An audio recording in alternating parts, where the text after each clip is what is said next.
4 बार वो अपने दम पर सांसद बना। बिहार के सबसे ताकतवर परिवार से उसने दुश्मनी कर ली। शादी के दिन उसकी पत्नी का हेलीकॉप्टर गायब हो गया। इश्क में उसने अपनी जान की बाजी भी लगा दी।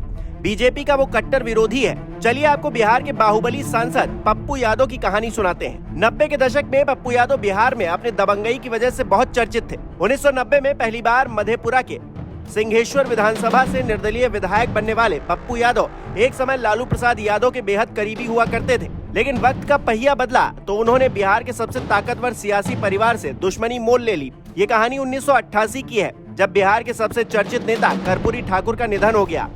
उस वक्त कर्पूरी ठाकुर की पार्टी लोकदल के पास कुल 46 विधायक थे। इन विधायकों में नीतीश कुमार से लेकर लालू प्रसाद यादव, छेदी पासवान, वशिष्ठ नारायण सिंह, रघुवंश प्रसाद सिंह, नवल किशोर भारती जैसे नेता थे। कर्पूरी ठाकुर के बाद अनूप लाल यादव और गजेंद्र प्रसाद हिमांशु दो ऐसे नेता थे जो 1967 से ही विधायक बनते आए थे और नेता प्रतिपक्ष बनने की दौड़ में सबसे आगे थे। इसके अलावा मुंशी लाल और सूर्य नारायण भी नेता प्रतिपक्ष बनने की कवायद में जुटे थे। उस वक्त 29 विधायक निर्दलीय थे। ऐसे वक्त में पप्पू यादव भी दावा करते हैं तब वो अनूप लाल यादव के घर में रहा करते थे। अनूप लाल यादव पप्पू यादव के फूफा थे। इसके बावजूद पप्पू यादव ने विधायकों को लालू प्रसाद यादव के पक्ष में लामबंद कर दिया। लालू यादव नेता प्रतिपक्ष बन गए, जिसका श्रेय पप्पू यादव लेने लगे। हालांकि सियासी पंडितों का मानना है कि लालू प्रसाद यादव को नेता प्रतिपक्ष बनाने में पप्पू यादव की कोई भूमिका नहीं थी। लालू यादव के नेता प्रतिपक्ष बनने के अगले ही दिन पटना के अखबारों में खबर छपी कि कांग्रेस नेता शिवचंद्र झा की हत्या करने के लिए पूर्णिया से कुख्यात अपराधी पप्पू यादव पटना पहुंचा है। इसके बाद पप्पू यादव फरार हो गए। उनके घर की कुर्की भी हुई, मीसा भी लगा और गिरफ्तार कर उन्हें भागलपुर जेल भेज दिया गया। इस बीच साल 1990 का विधानसभा चुनाव आ गया।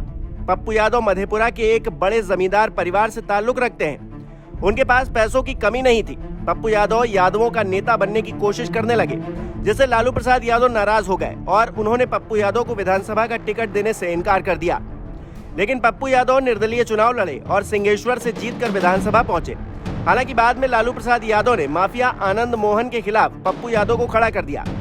इस बीच साल 1991 में सहरसा के बनमखी में आनंद मोहन के काफिले पर फायरिंग हो गई, जिसमें 2 लोग मारे गए। इसका आरोप पप्पू यादव पर लगा, लेकिन तब लालू प्रसाद यादव मुख्यमंत्री थे और उन्होंने अपने प्रभाव का इस्तेमाल करके पप्पू यादव को बचा लिया। इन सब के बावजूद 1991 के लोकसभा चुनाव में लालू प्रसाद यादव ने पप्पू यादव को लोकसभा का टिकट नहीं दिया। इसका नतीजा ये हुआ कि पप्पू यादव एक बार फिर से निर्दलीय ही चुनावी मैदान में उतर गए। इसके लिए उन्होंने पूर्णिया लोकसभा की सीट चुनी और यहाँ से निर्दलीय सांसद भी बने। इस बीच पप्पू यादव ने अपनी एक पार्टी भी बना ली, जिसका नाम बिहार विकास पार्टी रखा। लेकिन बाद में उन्होंने मुलायम सिंह यादव की समाजवादी पार्टी के साथ अपनी पार्टी का विलय कर लिया।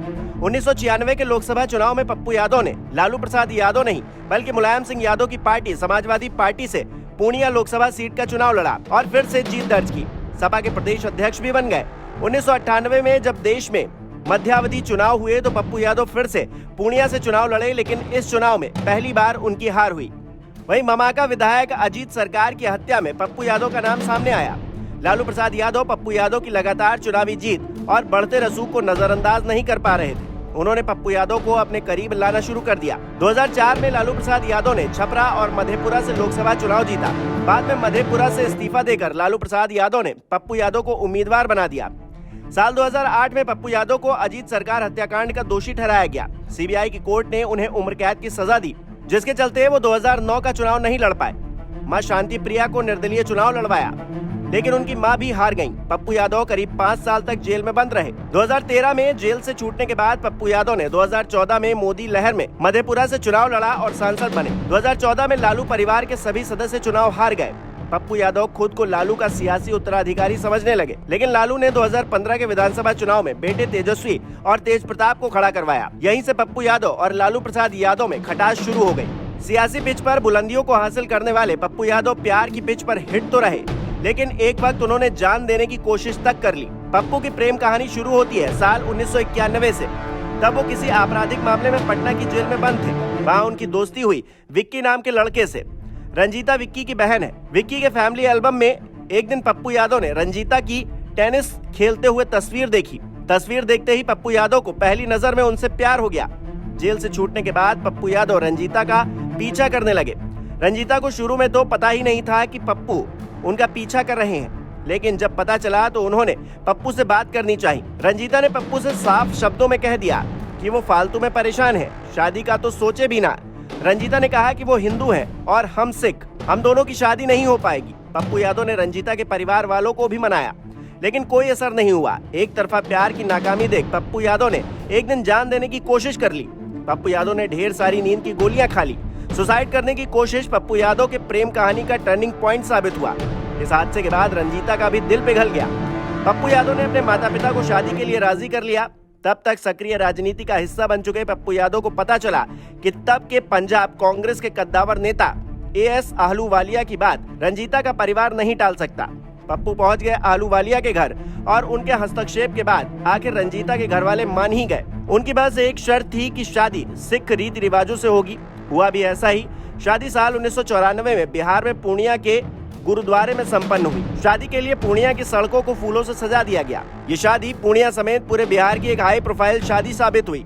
शादी में तत्कालीन मुख्यमंत्री समेत राजनीति के कई दिग्गज आशीर्वाद देने पहुंचे। दुल्हन की एंट्री हेलीकॉप्टर से हुई।